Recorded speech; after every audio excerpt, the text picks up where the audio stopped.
Okay, recording. Let's go. All right, brother Jay, how you been? Very good. How you been? I'm doing good, man. I'm real excited about today's episode, tying together a lot of topics and subjects that we like a lot and we feel deeply about. This is your brainchild, so you gonna bring us in. This episode is nicely titled "The Pressures of a Rapidly Changing America." Woo! Strap in, people. Get ready. There are many important issues that are fueling the discontent in America. There's no signs of slowing down. I guess when something is as big as the world we live in right now, how could it slow down? Yes. You know, and I mean, we talk about it all the time. That's definitely a true statement. I think there's a lot of people who are trying to actually also jockey into position for where they're going to be in the future when it comes to companies that are doing things. Everybody's fighting for, you name it. Like, look at the streaming competition right now and all the internet services. Everybody's fighting for the next where they're going to be, the next move, the next idea. Who's gonna capture the most attention? You know, have the most subscribers, have the most users of the platform, and you know, if you get more users on your platform, that means there's probably going to be less users on a different platform. Right, it's an advertising battle, right? Yeah, it's definitely. Which brings us to the first topic in here, and the key factors that I've isolated. Key factors. This one is the onslaught of technology. Ooh. With the massive intrusion of technology, every American is under a lot of pressures to adjust in an upcoming new society that we're about to see. And the fear of looking in the rearview mirror is one of the factors that actually is a phrase that's been used before, but when people are feeling they're left out of things. And a lot of things that are happening in our world are very omnipresent and they're extremely widespread. And I think you would agree that that's something that we're all concerned about. No, absolutely. Like, you got to think about it. Like you said, and I like those words that you used, the onslaught. Like, once the digital age it ushered in, everything changed. And like, you got to think about so many aspects of our life that it affects. You know, we've talked about it, you know, in different episodes, but like, there's no going back. There's no more privacy. You know, this is closed circuit TV everywhere. Like, and I was talking with a friend of mine and we were both discussing how it's almost as if, you know, 1984 is here. You know, like there's a big brother, like there's a big eye watching, and it's actually us. Everybody wants to be a star. Everybody wants to film. You know, there was that big marketing push by Apple with the brand new cameras. So now, the police, you know, the FBI, the CIA, the government, which is tapped into everything, can now use your social media account to find out where crime happens. Because you're going to film it voluntarily, you know, willingly. You're going to provide the data. Yeah. You know, I think they suspected that was going to happen anyway. They knew it. So that's why, even though it feels like it's a bit of a crush, it's a prophecy that was going to come true. It all started, you know, like you said, 1984, George Orwell, the story. I mean, him, H.G. Wells, all those guys, they prophesized technology brings out the worst in people and the best in people. And I think we're suffering right now. I shouldn't say suffering. We're dealing with a situation that kind of like deals with both sides of the coin there. A little suffering and a little happiness, you know? Yeah, but it's definitely like the monsters that the new technology is creating, like the information that's getting disseminated out to the public, you know, that wasn't being able to spread, you know, prior. That's scary too. Yeah, well, the same way you talked about how, you know, we do everything, we film everything. It's on a cell phone, it becomes the media, it becomes the news. Another thing that's actually happening is, and my next subject is basically it's called media intrusion. Okay. So the rising stress that we're seeing in the world today also deals with a lot of stuff that's related to media stars. Now, media stars obviously encapsulates a lot of different topics. We talk about Instagram influencers, YouTube radio stars, hosts, sports athletes, radios, cable. What's left of cable? Celebrities in Hollywood, celebrities, music, politics, and politics, and the internet in general. Yeah. I don't see how that could go away at all.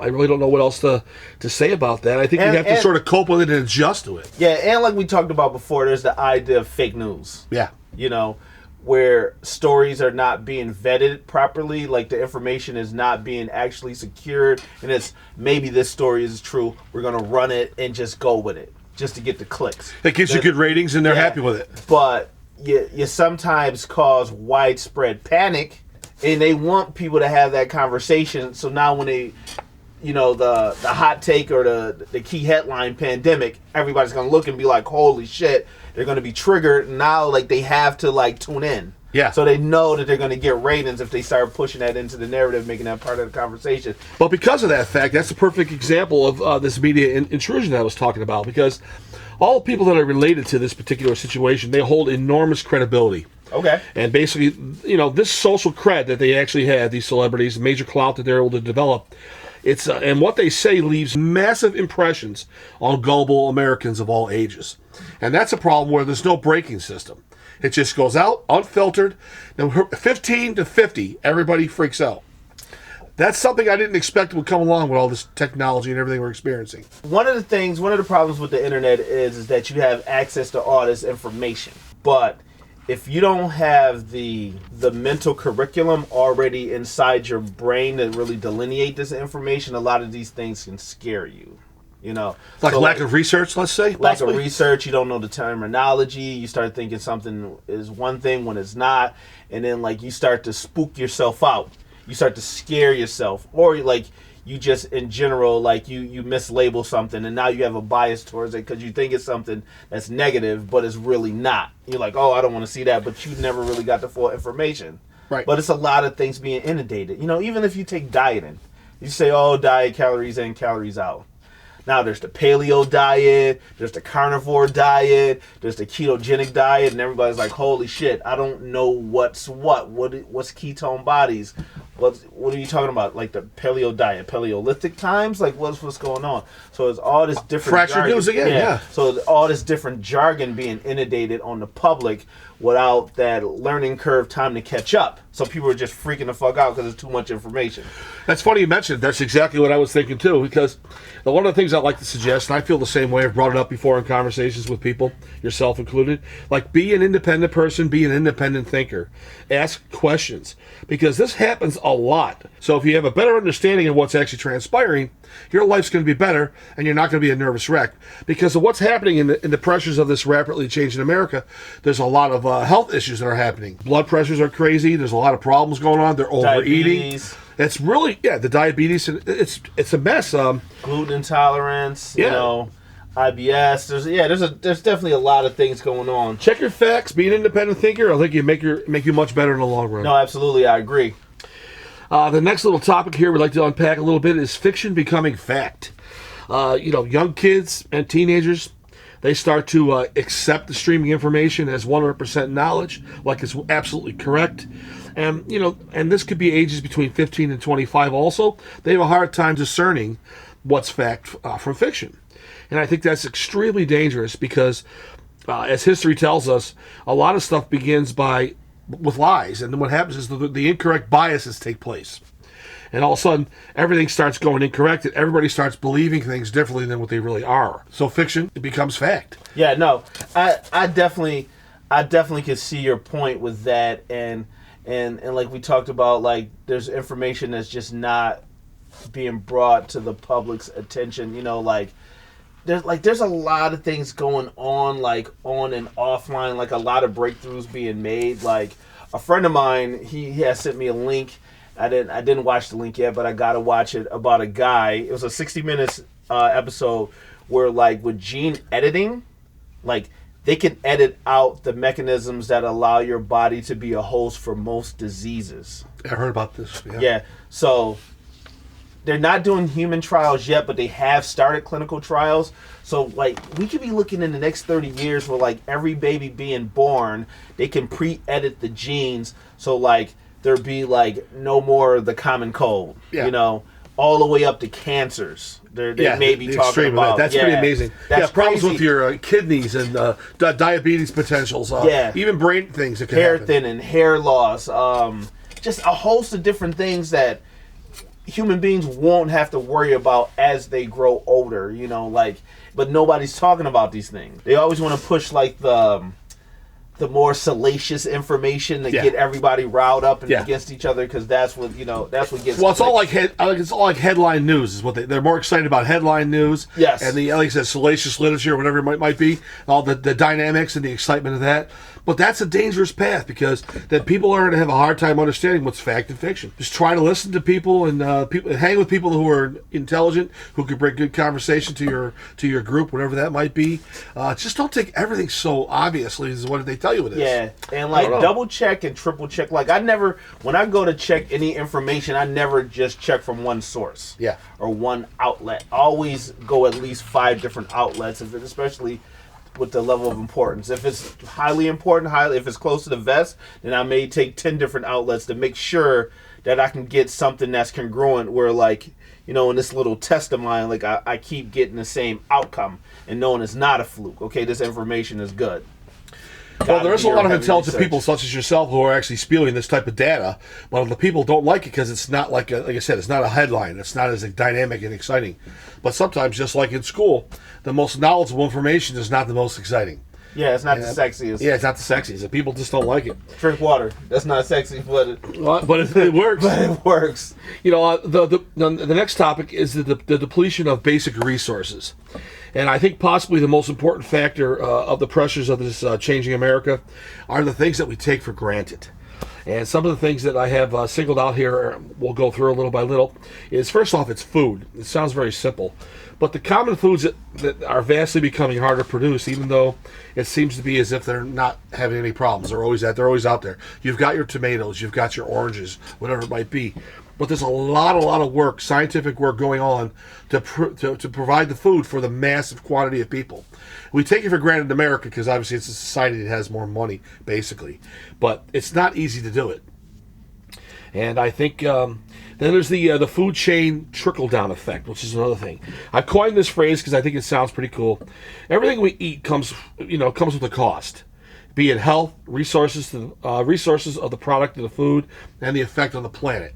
Because it takes a lot to make the food. Yeah. And it takes a lot to produce the food and to make it cheap enough to sell. Yeah, and they start tinkering the food, with things. Yeah.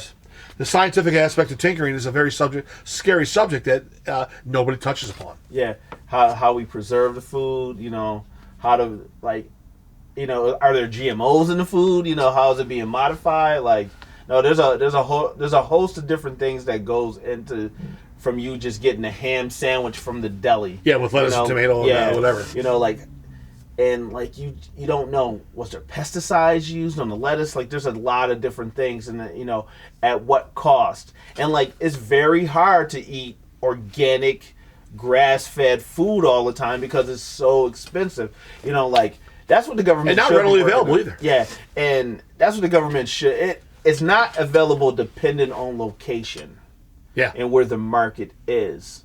So like if you go to, you know, lower income neighborhoods, there's not really a market for organic food. Correct. So they're not even going to have it. So people are not even going to be introduced to the idea of these organic foods. So like that's just one, you know, way they're being siloed off, you know, insulated, indexed, you know, lower income people where they're like, they don't even know, like, to, you know, maybe I should be eating flaxseed oil once a week. Maybe I should have fresh salmon, you know, 2 times a week, you know. So they don't have the access to the information of what they should be eating. They don't have the access to the actual food, and you know, and that proper resource. Yeah, and affordable. Yeah, of course, affordably. You know, so maybe the government should be doing something to like try to make these foods more accessible to the public. I think it's the battle plan. I think it's actually the general plan they have, but I think they're realizing it's just not cost effective. Everybody's going to accept bad food because there's no other way they can produce it better, because they're constantly trying to produce it for the masses. I don't think everybody's going to accept it because everybody's not going to have to. I think what's going to happen is the middle class is going to take the brunt of having to get lower and lower quality food. You know, not just McDonald's, but like, you know, where you go to your local supermarket and you go and grab food, like the quality is just going to get lower.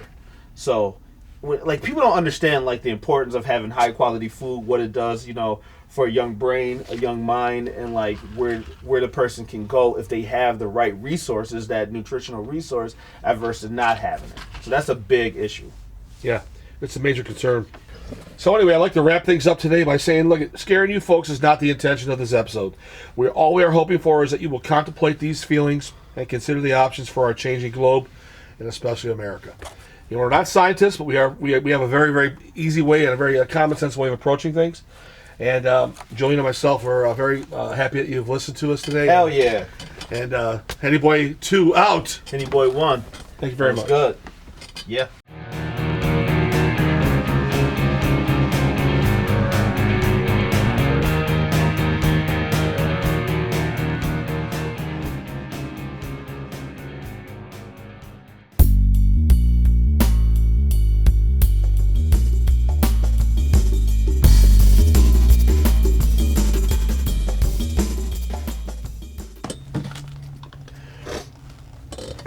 are recording. Well, yeah, a familiar face. Yeah, it's been a while. A masked up face. Oh my God, it's been like about 4 weeks since we actually recorded an episode. Yeah, like right before my birthday. Yeah. But so let's get right into the title. Get right into it, ladies and gentlemen. Ladies and gentlemen, the title of today's episode is 2020. You're drunk as fuck, but it's the whole year. So first of all, let me kick off with, I think that they should rename COVID-19. Oh, okay. Yeah, this is a big change, though. All right, tell me what it is. COVID-20. Oh. Yo, because like I get it. It started in 19, but it's really fucking up 2020. I know. It's only like, it started off like in February or whatever it was, and mid-February, and it caught on a little bit. But the year hadn't even started. We're still in winter, and you know. Yeah, like we thought we were fucking fine, and then like, oh, this shit's over there. Then boom, boom, boom, boom, boom, boom, boom, boom, boom. Like this shit is just going nuts. So this whole 2020 has just been fucking crazy. So let's just get out, because I feel like this is going to be a more fun episode. So let's now jump into the weirdness. Did you at all catch any of that Tiger King, by the way? No, I have it on my schedule. We almost got to it yesterday, me and the wife, but we're thinking of catching some tonight or maybe Monday. But is it really that good? It's supposed to be insane. Jerry Springer on steroids. Oh, is that crazy? I never binge shit. We got that one episode we talk about binging shit. Yeah. But I never binge shit. I binged this whole fucking thing in 2 days. It's just crazy. Every episode is a train wreck.